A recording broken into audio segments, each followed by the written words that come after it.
चंपा चमेली दुई नदी, मेरी चंपा चमेली दुई नदी। बागों के आना जाना छोड़े मोरे नदी, बागों के आना जाना छोड़े मोरे नदी। ओही मलिया के बेटा बड़ा रे रगरी, ओही मलिया के बेटा बड़ा रे रगरी। मेरी चंपा चमेली दुई नदी, मेरी चंपा चमेली दुई नदी। तोहे मारे नजरिया सुना नदी, तोहे मारे नजरिया सुना है नदी। मोरी चंपा चमेली दुई नदी, मोरी चंपा चमेली दुई नदी।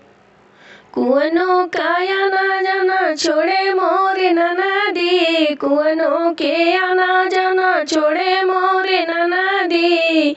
वही कहरा के लड़का बड़ा रे रगरी, वही कहरा के लड़का बड़ा रे रगरी। मेरी चंपा चमेली दुई नदी, मेरी चंपा चमेली दुई नदी। ताला के आना जाना छोड़े मोरे नदी, ताला के आना जाना छोड़े मोरे नदी। ओही धोबिया के लड़का बड़ा रे रगरी, ओही धोबिया के लड़का बड़ा रे रगरी।